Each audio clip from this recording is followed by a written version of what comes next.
Students, welcome to Shri Krishna online classes. कल हमने पढ़ा था कि कैसे जो फ्रांस में जो क्रांति की शुरुआत हुई उसमें बहुत सारे फिलोसफर थे, उन्होंने अपना योगदान दिया। उन्होंने एक असेंबली ऐसे बनाने के लिए कहा जो कि संविधान बनाए और राजा के जो अधिकार हैं उनको नियंत्रित करे। आज हम पढ़ेंगे कैसे फ्रांस है वो एक संवैधानिक राजतंत्र है वो बना। National Assembly completed the draft of the Constitution in 1791. Its main object was to limit the power of the monarchs. जो नेशनल असेंबली थी उसने अपना ड्राफ्ट कॉन्स्टिट्यूशन का जो ड्राफ्ट बनाया 1789 में उसने पूरा कर लिया। उसका मुख्य जो ऑब्जेक्ट जो था वो था राजा की जो शक्तियां थी उनको केंद्रित करना। These power instead of being concentrated in the hands of one person, जो इस राजा की शक्तियां थी पहले एक व्यक्ति में केंद्रित थी, राजा में केंद्रित थी, were now separate and assigned to different institution, लेकिन अब वो फैला दी गई विभिन्न संस्थाओं में। The legislature, executive and judiciary, legislature और जो न्यायपालिका, कार्यपालिका और विधानपालिका में इन शक्तियों का बंटवारा कर दिया गया। दिस मेड फ्रांस एक कॉन्स्टिट्यूशनल मोनार्ची, और जो भी शक्तियाँ विकेंद्रित कर दी गई तो इसने फ्रांस को एक संवैधानिक राजतंत्र बनाया। ये एक फिगर दिया गया है, इसमें आप देख सकते हैं कैसी शक्तियाँ वो केंद्रित की गई।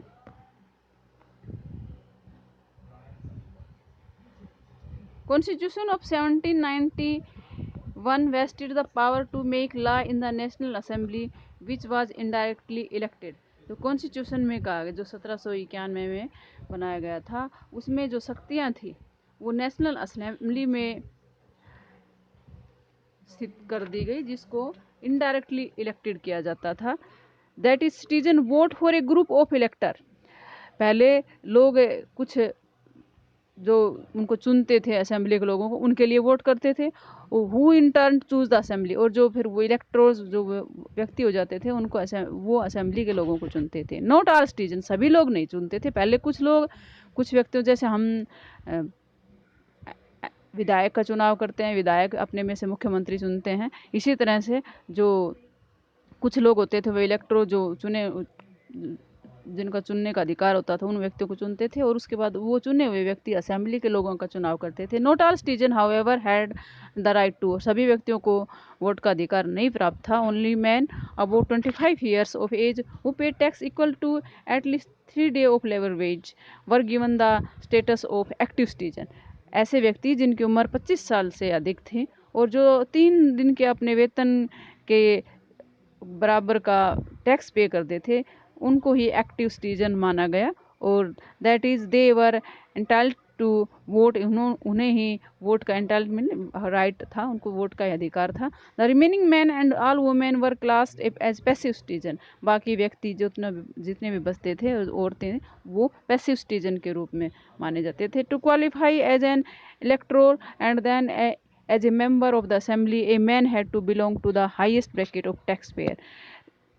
जो जिनको असेंबली के लोगों को चुनने का अधिकार प्राप्त था, जो इलेक्टोर जो व्यक्ति होते थे वो एक हाईएस्ट टैक्स पेयर व्यक्ति होते थे, उन्हें ये अधिकार प्राप्त होता था।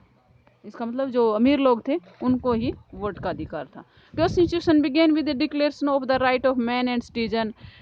संविधान की शुरुआत है वो अधिकारों की जो घोषणा है उसके आधार पर होती है। Right such as the right to life, कौन कौन से अधिकार है, जैसे जीवन का, फ्रीडम ऑफ स्पीच, बोलने की आज़ादी, फ्रीडम ऑफ ओपिनियन, अपना मत रखने की, इक्वलिटी बिफोर लॉस, कानून के समक्ष सभी समान होंगे, were established as natural and inalienable right. ये अधिकार ऐसे, इन अधिकारों को मतलब नेचुरल दिया गया, ये नैसर्गिक रूप से हमें प्राप्त होंगे, इसके लिए हमें कोई अपने तरफ से प्रयास नहीं करना पड़ेगा और ये समाप्त भी नहीं किए जाएंगे। That is they belong to each human being by birth, हर व्यक्ति जो पैदा होता है उसको ये अधिकार प्राप्त होंगे। And could not be taken away, और उनसे छीने नहीं जा सकते। It was the duty of the state to protect each citizen natural right. यह राजा जो भी उसका स्टेट का जो भी राजा होगा उसको ये उसकी ड्यूटी बनती है कि वह उनके अधिकारों की रक्षा करे। तो जो फ्रांस की क्रांति हुई इसमें कुछ पॉलिटिकल सिंबल दिए गए थे, क्योंकि सभी लोग पढ़े लिखे नहीं थे तो उनको उन पॉलिटिकल सिंबल्स के आधार पर समझाया गया। तो कुछ पॉलिटिकल सिंबल है हमारे पास। Majority of man and women in the 18th century could not read and पढ़ नहीं सकते थे, इसलिए कुछ सिंबल दिए। पहला सिंबल है द ब्रोकन चेन। टूटी हुई जो हथकड़ी होती है उसका है। चेन वर यूज टू ले fatter slaves, A broken chain stand for the act of becoming free. इसका ये सिंबल था स्वतंत्रता का। ये पहले जो दास होते थे उनको बांधने के लिए यूज की जाती थी। अगला है द बंडल ऑफ रोड और phases, one road can be easily broken but not an entire bundle strength lies in unity. एक बंडल दिया गया है, जो कि बंडल आप जानते हैं, बंडल को आप एक एक लकड़ी करके अगर तोड़ा जाए तो उसको तोड़ा जा सकता है, लेकिन बंडल को तोड़ नहीं सकते। तो ये यूनिटी का प्रतीक था, एकता का। The I with in A triangle radiating light, the all-seeing eye stand for knowledge. The ray of the sun will drive away the clouds of ignorance.